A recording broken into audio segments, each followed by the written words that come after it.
Hi there, today we're going to talk through quickly modelling up this component here and then setting it up in both the main spindle and the sub spindle in the CAM environment, toolpathing everything so it's ready to go.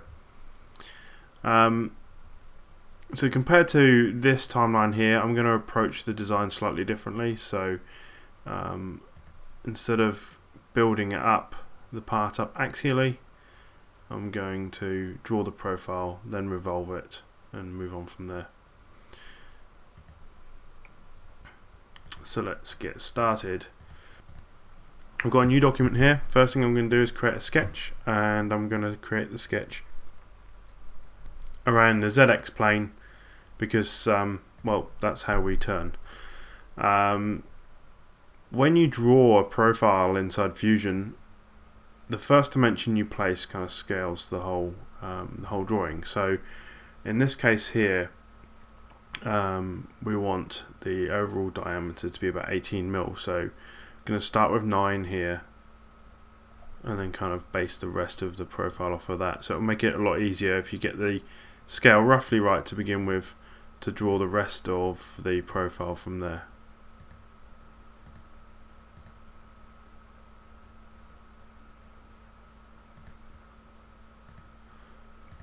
So we're just drawing the half section profile, and then we'll revolve this profile around the center line. So this would be the Z-axis center line. To start placing dimensions, press D on your keyboard, and if you dimension from the center line out, then you have the option when you right click to turn it into a diameter dimension. So here we go, 18 mil, that's exactly what I want. And this dimension here in the center, the ID is going to be dimension from the center line again and out, and this one's going to be 14.32. And we've just turned our sketch inside out, so I'm going to hit escape on my keyboard to exit the dimension command. Windows select from the top left to the bottom right, and then move this profile up. This wall thickness, D for dimension, this wall thickness is going to be 0.3 of a mil.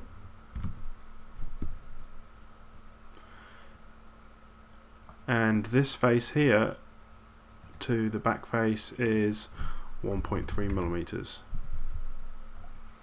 The next diameter we need to dimension is for the thread face. So from there to here, right click, diameter dimension. This is going to be an M16 by 1 thread, so that's going to be 16 mils diameter.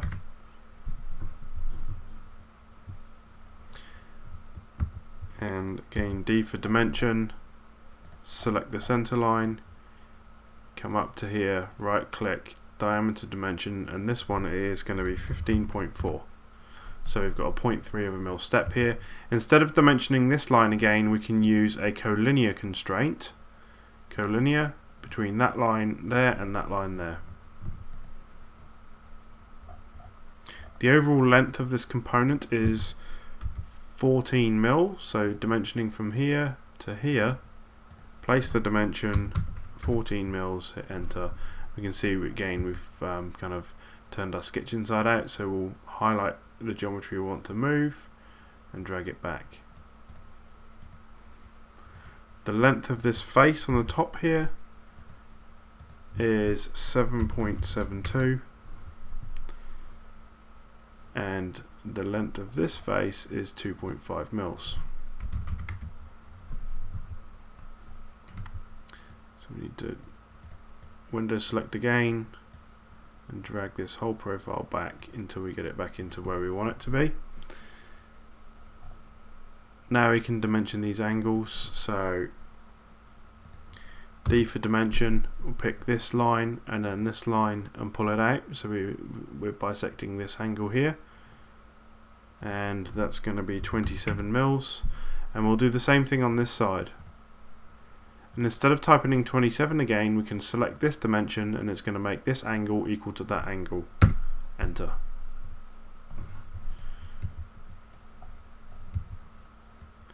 And now we have a fully defined sketch. Everything's gone black, and if we stop the sketch and expand out the browser, we can see there's a little drawing pin in the top left hand corner of that sketch icon. So now we can create a revolve feature and select this profile and select the x-axis. And we're going to create a new component. There we go. So there is the basis of our part. From there we need to go about adding some more features. So we have these two eccentric circles here, and this extruded boss off the bottom face. So we can draw a profile on this face here that includes these two circles and extrude it up. And we need to apply a fillet here and a few chamfers here and there, and then we'll deal with this thread later. So let's deal with this feature here. We'll create a sketch on that face, and C for circle, and we're going to draw two circles. They're both going to be aligned about their center lines vertically, so we'll use the horizontal vertical constraint and align the two center points, and then align one of their center points to the origin of this sketch. Now the origin of the sketch is along the center line of the part because that's how we drew it and that's how we revolved it. And now we can make this edge, this circle, tangential to this edge.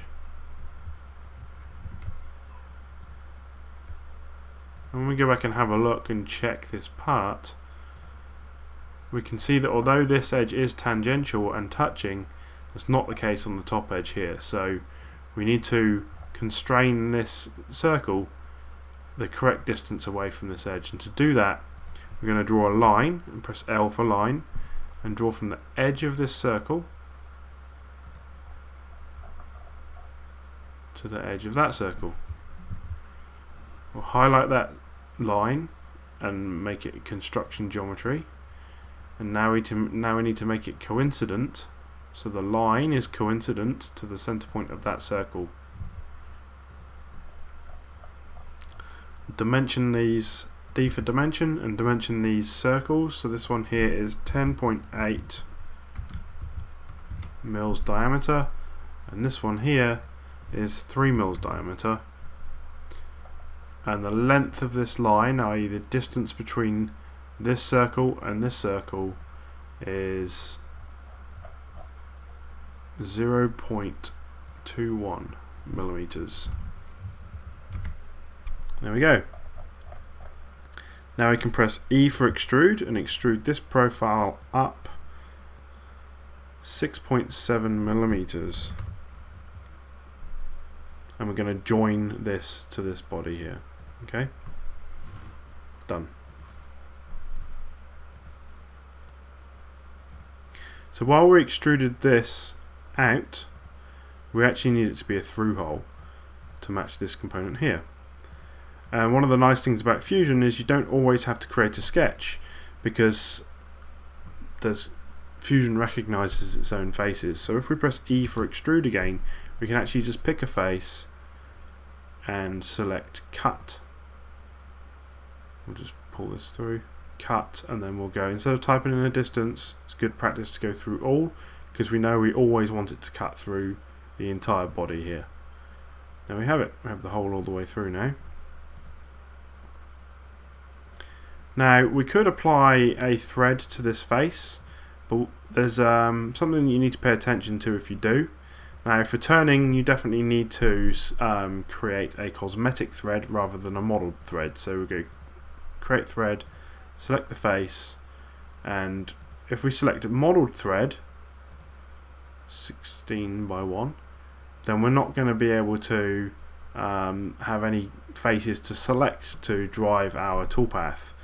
So we want to leave it as a cosmetic thread. But what you'll notice is it's actually changing the diameter of this face. So if I click cancel, this gets bigger. Watch this face drop down. Okay, so that's not ideal. So we can apply it, but then let's just suppress it for now. So we have the data there if we need it, but we want to maintain our 16mm diameter. It makes it easier for us to calculate our thread depth later on for when we're applying our turning threading toolpath. Okay, so now we have that, we can start looking at applying some fillets. So if we select this edge here, right click, we can choose between a fillet or a chamfer. In this case we want to have a fillet. It's a 0.8mm fillet. Now we want to apply some chamfers, and we'll do the same thing again. Right click, chamfer, and also select this edge here, and these are going to be 0.1mm chamfers. So we're getting pretty close to the end result here. The next step here is, well, actually this model's finished, but we do need to define some stock because it makes it a lot easier to visualize what's happening with your part if you do. So we'll create a construction plane and offset it off this face here by 1mm. So we want 1mm of excess stock on this face. We'll create a sketch on this face, C for circle, draw it about the center point again, and we'll go with 20mm diameter stock. E for extrude, select the profile and extrude it back this way, and you notice that it immediately starts cutting my model. Well, I actually want to create a new body, or we could create a new component. If we go with new component, and I don't know, we're looking at about probably, yes, the part was 14mm long. Go -25, that gives us plenty of material to hold on to. Now we can't see our part anymore, so let's name this stock, and we can right click on this and change the opacity to 50%, so now we can see our part inside our stock. Alright, let's hit save and start programming our component. So we switch to the CAM environment, and generally work from the left to the right, and we're going to start by creating a setup. So with the setup, the first thing you need to decide is whether you're going to be milling or turning, or mill turn or cutting. So in this case we're doing mill turn. First thing we need to do is clear out any selections that have been created automatically and reselect our model. So we know we actually want component 1, but we can't select the component itself from this menu. You have to select the body, but if we want to select it from the graphics window, you see we can't because the stock's getting in the way. However, if you left click on your mouse, this menu appears and you can choose any of the other objects that are behind your cursor or underneath your cursor. So let's select this one because that's the one we want. Switch to our stock and select from solid from the mode drop down and select our stock. Come back to our setup, and we need to define our Z-axis rotary reference, and at the moment we want to machine from this side on the first operation and then this one on the second. So we actually want to flip the Z-axis and have it set up as the origin on the stock front. Okay. Sometimes it's quite nice to have it on model front, so that's worth doing here. And then the first few passes will be positive Z, and then all of the finishing passes after that will be negative Z. There's a really important thing we need to do, especially with this component here. We've got these features that go all the way through the part. Now turning is a 2D operation which requires a 2D profile that represents the overall size of the part as a cross section through the ZX plane. So we need to turn on spun profile, because if we took a section through the ZX plane we'd get a broken profile because of this hole and this eccentric hole in here. So if we turn on spun profile, it essentially spins the model around in space as it would in the lathe, and your model ends up looking like the part would if you spun it and you were looking at it in real time. This fills in any of the voids and allows the turning toolpath to generate toolpaths which won't cut away your model. Let's click OK on that, and we'll go and select this. Let's call this primary spindle setup. Alright, so the first thing we want to do is face off this stock. So under the turning drop down we can select turning face and select a tool. So again, just like on the ribbon where you work from the left to the right, you do the same thing in these toolpath dialogues. So the first thing we need to do is select tool, and we're going to select number 7, this CNMT insert holder. Flood coolant, we're going to go home at the beginning and the end, and there's all of our default feeds and speeds. We don't need to confine it in any way, and it's easy to take off 1 mil in one go. We can see that our clearance plane is all the way out here, which was probably quite a lot for this size part, so we can easily just grab this and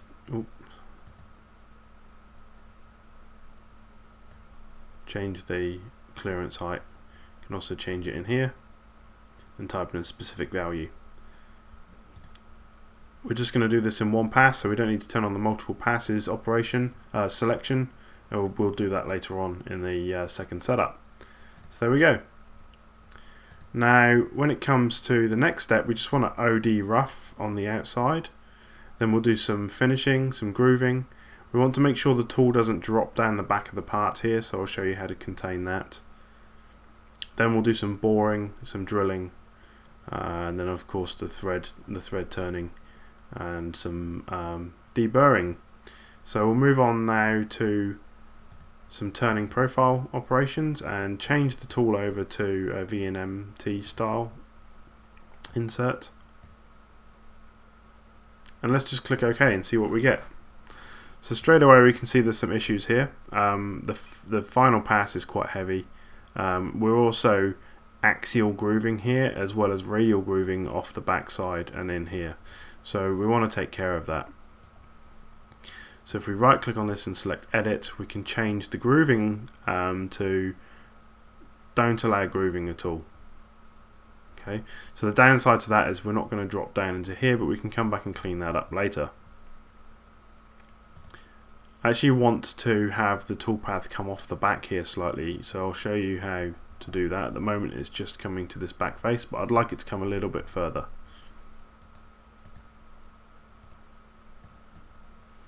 So in the geometry section here we have some confinement options, and we can simply come in here and type in 2 mil as a backside offset, and now it's going to cut past by an extra 2 millimeters.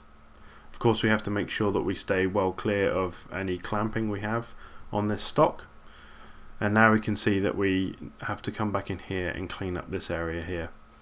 So what we need to do is turn off finishing passes because we're not doing any finishing here. We want to turn on some stock to leave, so we've got stock both radially and axially on all these faces that we can come back and clean up later on. Let's see what that gives us. Okay, so we've got all of these wasteful moves here, so we need to clean those up because we've already faced off all that stock using the facing operation. So to do that, come back into Geometry tab and turn on Rest Machining, and it will automatically find that there's no stock here anymore and remove all those toolpaths. So I'm actually pretty happy with that. We've got stock left on, you can tell that by the yellow profile that's running all the way along here, but we do need to come back in here and tidy this up. So let's just duplicate that, edit the toolpath, and let's select some confinement now instead of using the backside.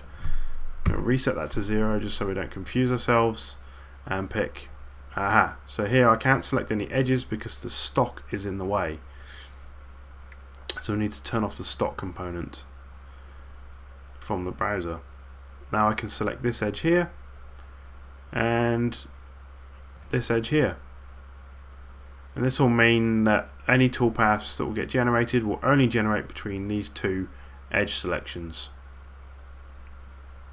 And critically, we need to remember to turn on grooving now, so we want to allow radial grooving.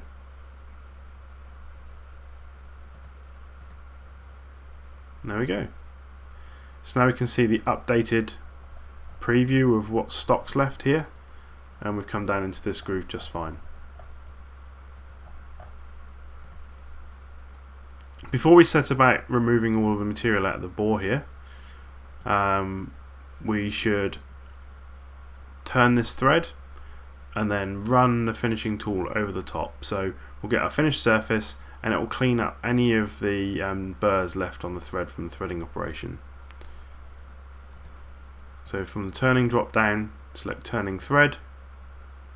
We'll select our threading tool, which has been defined, and we need to confirm that we're doing outside threading. And which faces do we want to thread? Well, I'd like to thread that face here, and we can see straight away that it's cutting down too far. So how deep do we want to go? Well, this part is quite limited, so I'm not entirely sure how it would actually get made, but for an M16 thread we need to go deeper than 0.25, but we wouldn't be able to do that practically without machining this face here. So we know that this is 0.3 away from this face because we created that profile sketch when we modelled the part, and so we'll go with 0.25.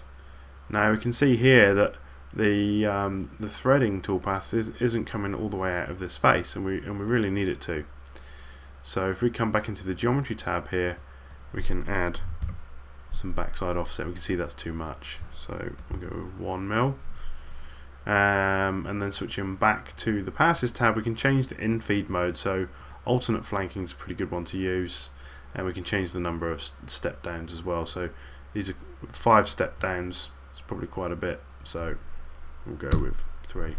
Now something to pay attention to here, the thread pitch, which is obviously really important, is actually being filled in using a formula, and there's 2 conditions here. So if the tool type is turning thread, or the tool type is thread mill. So if the first is true, then use the first value. If the second condition is true, then use the second value. Okay, so for turning threading, it's going to use tool thread pitch, which when we go and have a look at the tool definition, edit the tool, you'll see that on the insert definition, the pitch is defined as 1 millimeters, and we're doing a 16 by 1 mil thread, so that's perfect.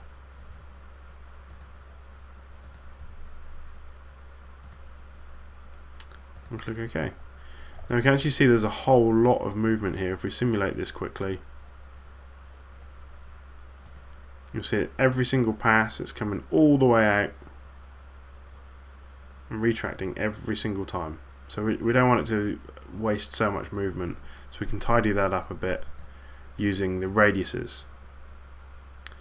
So the inner radius we can select and make that this face here. We don't want it to go any deeper than that.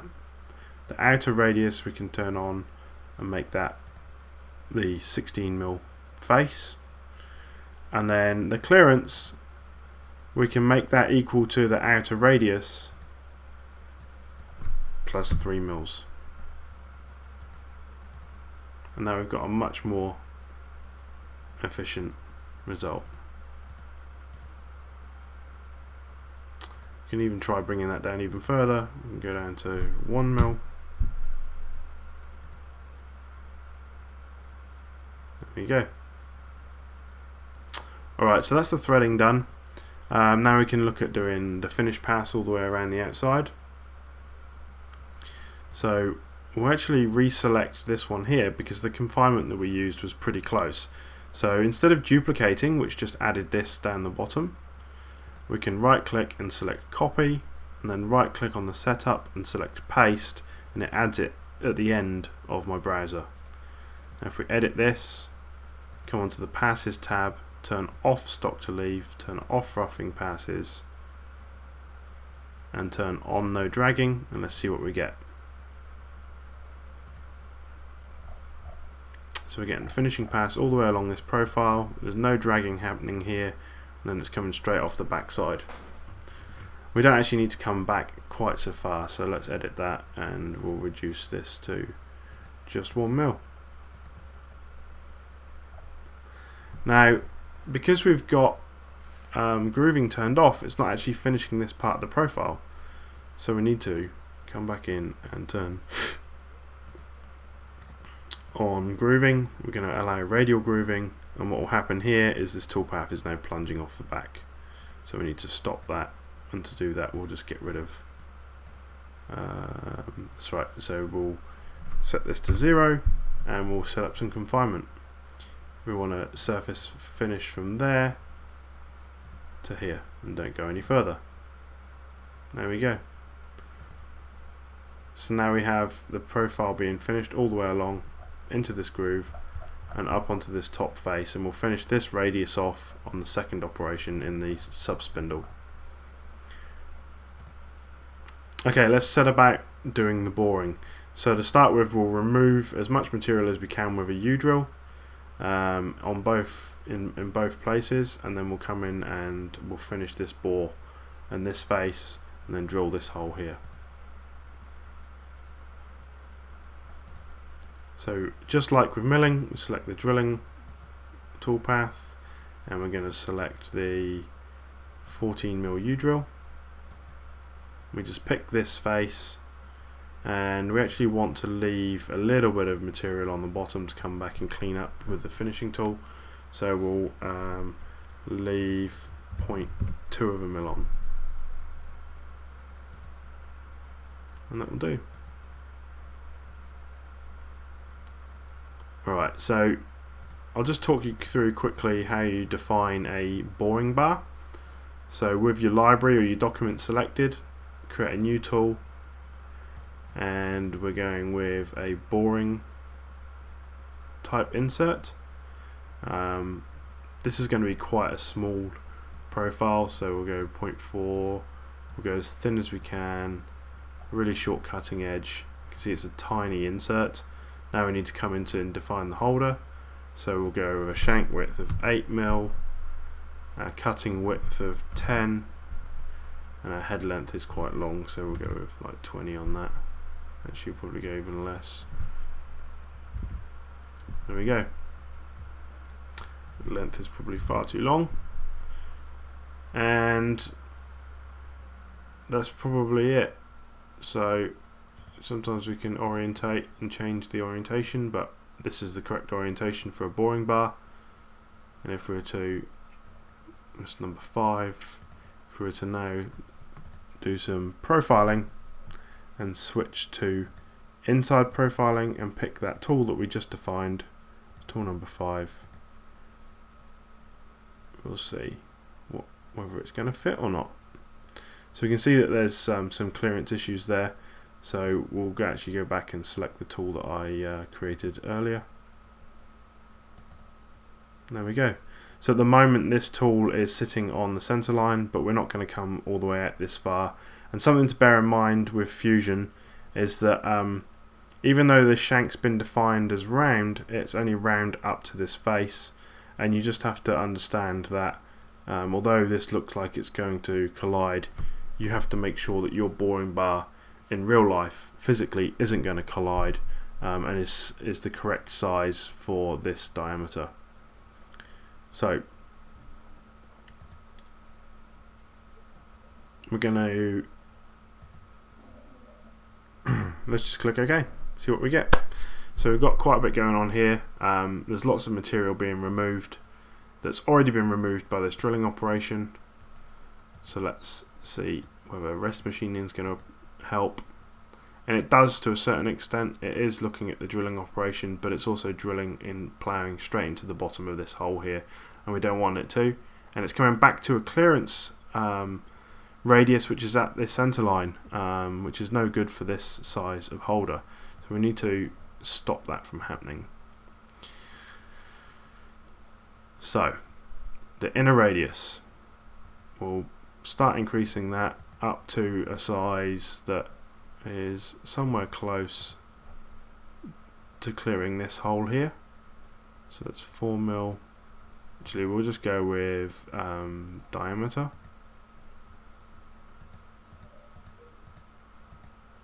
And we need to go 7.75.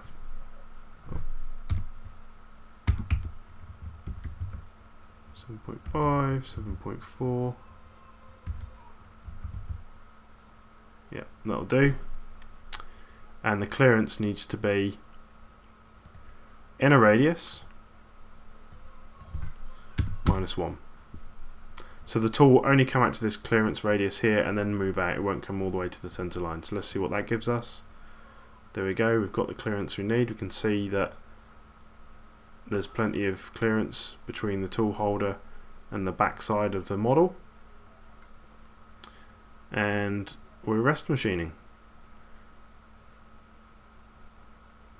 Okay, so there we go.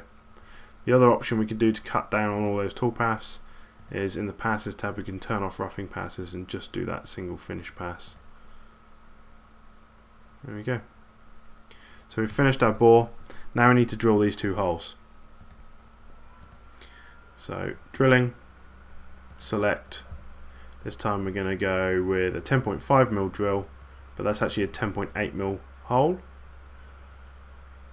And I'd just like to cover, actually, before we move on, these drills I've defined as flat drills. They've got a 180-degree tip angle on them. Okay,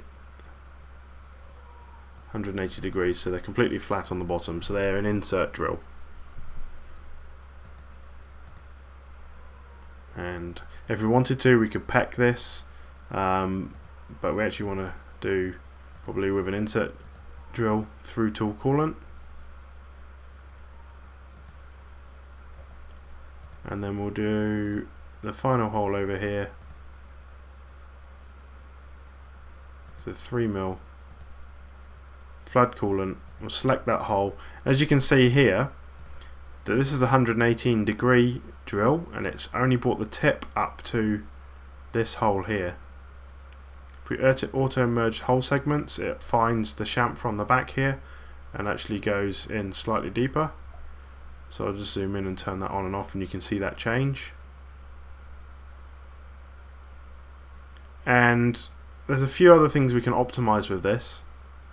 First of all, we actually want this to come all the way through. So in the heights tab, we'll select drill tip through bottom, and it brings the full diameter of the drill down to the bottom of the hole. And then we can come through an extra 2mm. This particular hole, because we don't have through coolant and it might not be a carbide insert drill, we're probably going to have to do deep drilling full retract or chip breaking partial retract. And so these cycles will start from here, so we could be pecking fresh air for a long time before we actually start removing some material. And we know that all this material has been removed already. So the feed height can be reduced down to a selection. And we can pick this face and change this to start 0.5mm above the selected face.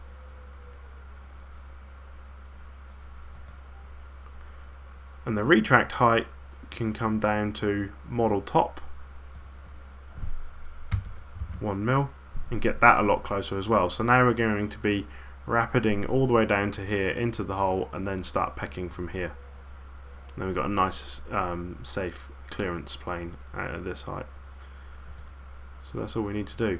Now we've got some edges, some hard edges which can be deburred in here. So we'll go about that now. We're going to use the 2D chamfer toolpath to do that. So 2D chamfer. And the neat thing about this toolpath is it actually avoids the model. So we'll see what the tooltip tells us to do. So it machines along contours created by a chamfered surface. And you can see in the image that the toolpath's been trimmed. So to do that we can use a spot drill or a chamfer mill. I'm just going to use a 6mm 45-degree chamfer mill, and we want to deburr that edge and this edge here. We can't deburr this one here because it's too small and it's too close to this wall for the diameter of the tool. So we select both of these edges, and we just need to define some values here. So the chamfer width is how much of an edge we want to how much of the edge we want to knock off. Well, I only want to deburr it, so we'll go with 0.1. Now the chamfer tool is 6mm at 45 degrees, so there's roughly 3mm of flute length, but we've got a tip offset which reduces that somewhat. So we'll go with a 2.8 and we want a chamfer clearance of 0.1 mils. Let's see what that gives us.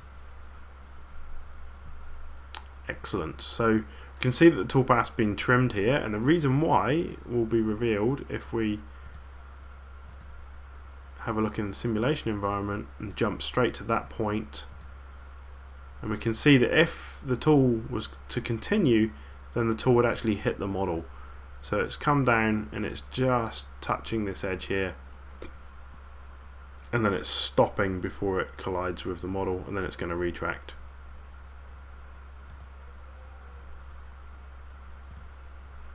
So just play that simulation, down it comes, around it goes, and then back up and out.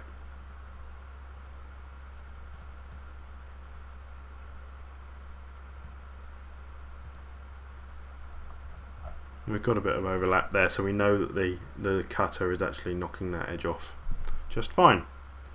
There we go. Now this top one obviously doesn't need to be trimmed because it's not obstructed by the model at all.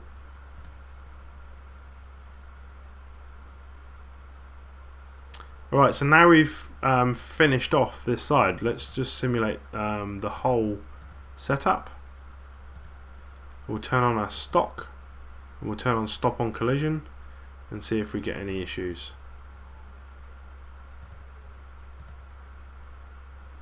Roughing profiling. You can see already that there's two little red marks down here, so we do have some collisions, but we'll just see whether that is actually the case shortly.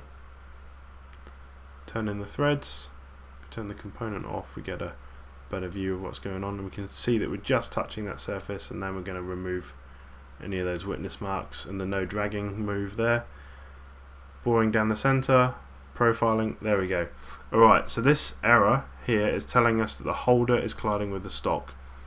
Well, we know that we can bore at that diameter with that boring bar because we've specified the boring bar to suit that diameter bore. So we know that that's not true, so we can push on past that. This is a limitation of Fusion. It's being worked on, and hopefully it won't be too far away before we get some decent tool holder definitions. So we can see here that we're actually dragging all the way down that surface and coming down and then retracting. There's our pecking, and here's our deburring cycle. Okay, there we go. Just turn those toolpaths off, and we can see that everything's just as it should be. Alright, so I'm actually going to come in here and turn on my component again, have a look at this finishing profile, and turn on no dragging.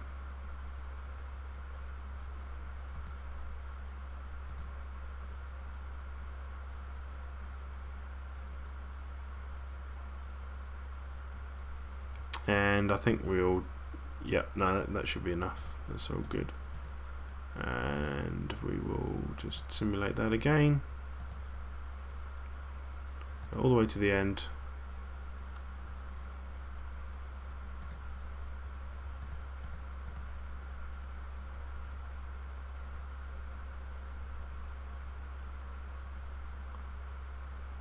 There we go.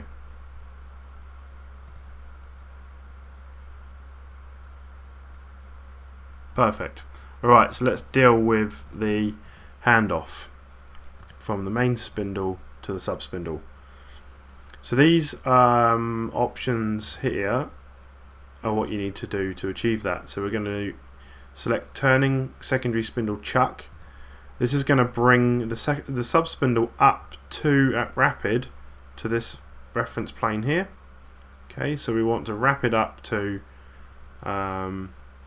feed plane stock front 7 mils. Well, we know there's no more stock there anymore, so we can go to model front, wrap it up to 5 mils away, and then the chuck plane. And this really depends on how your post is set up and where you want to clamp to. So if you've got if you want to bring up your soft jaws on your sub spindle so that they contact this face here, then you have to set your references up and set your post up to support that. So we'll do that today, and we're going to go up to model front 0 mils.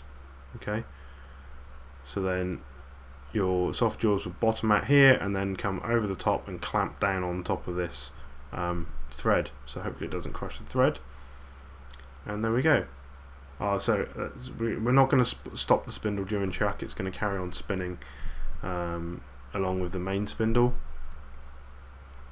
We could stop it if we wanted to, and dwell for 1 second, and it's going to feed at 1000 millimeters a minute between this feed plane and the chucking plane here.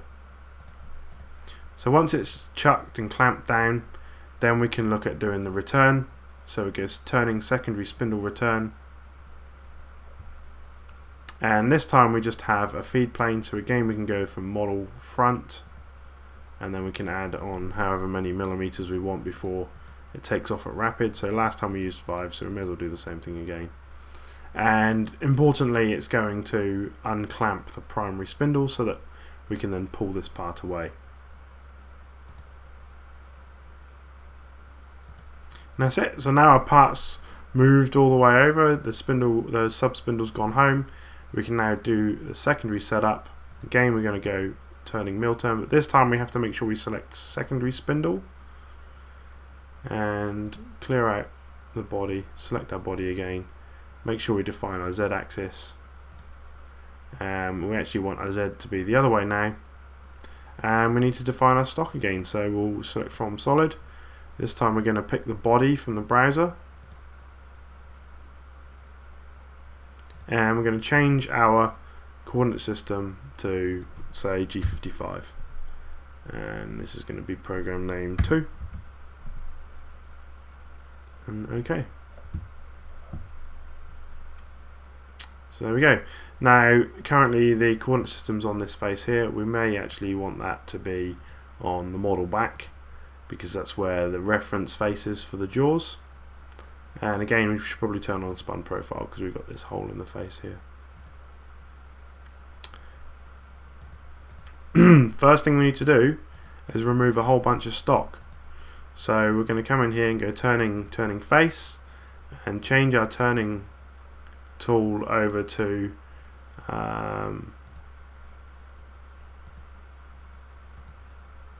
so the ones with the number 1 in front of them is going to be the tools on the other side of the turret used for the sub spindle. So we use that facing tool there, and we can't just do this in one pass, right? So we come to the passes tab, turn on multiple passes, and we're going to do 1 mil passes, and it automatically figures out how many passes it needs to do for the amount of stock that's left on the front of the part from that was defined in this setup. So we'll click OK. I'm going to actually leave a little bit of stock on the front here that we can remove with a finish pass. There we go. I'm just going to rename this.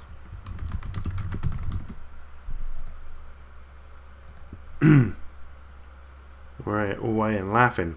Alright, so now we've got rid of all this material back here already. We'd already finished up on this side. Let's see if we can turn on the continue machining from previous setup, see if that makes any difference. Yes, it does. And regenerate this toolpath. Now we can see that we've just got this bit of material left.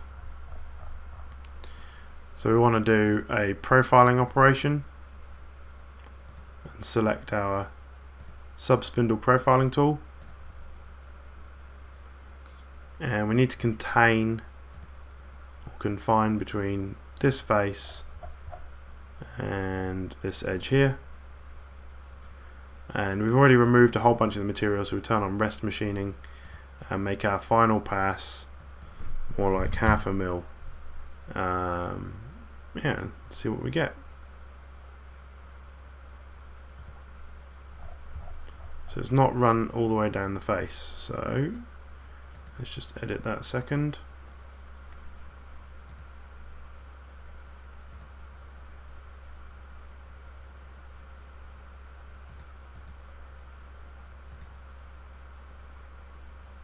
clear the confinement.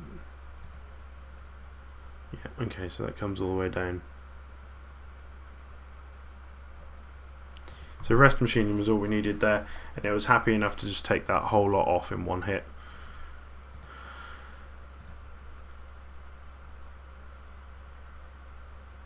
Change this to 0.5 for the maximum roughing step down. See if we get any extra passes. Nope.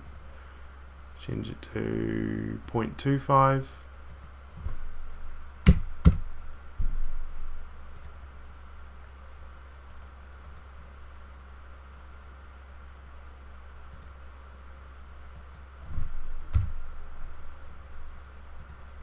There we go. So we've got some extra material being removed there now before the final pass. Just to make that final pass an even cut all the way around to get a consistent finish. Then the last thing we need to do is deburr this hole. So to do that, we're going to, instead of using 2D chamfer, we're going to use 2D contour. That's because this is already modelled. It's remembered the tool, but we don't want tool number 4. We want 14 for the other side of the turret. And with a model chamfer, you always pick the bottom edge, and then on the passes tab you don't need to define a chamfer width because you've selected the bottom edge. And we can put in a tip offset here of, we've got to be conscious of the fact that that's a 3mm diameter hole. We'll go with a tip offset of 1 mils, and we have to turn off or get rid of the horizontal lead-in radius, because otherwise it will bring the entry point too far over. There we go. So you imagine if there was a radius in here, it would have cut across and it would actually gouge the model. So you might be wondering what this warning's all about. If I select this, invalid home position, moved to closest valid position, that is actually a bug in the software that only comes up because the world coordinate system has been, the work coordinate position has been set to the back of the model. If we set it to the front, it wouldn't even happen. And the other way to get rid of it is to turn off to set go home to don't go home. And in this case we can do that because we've got a clearance plane out here and it's perfectly safe to do so. There we have it. That is the part completely finished. If we do a simulation here, we'll turn off the component, go all the way through, turn off stop on off on collision, and there we go. There's a chamfer and there's a completely finished part.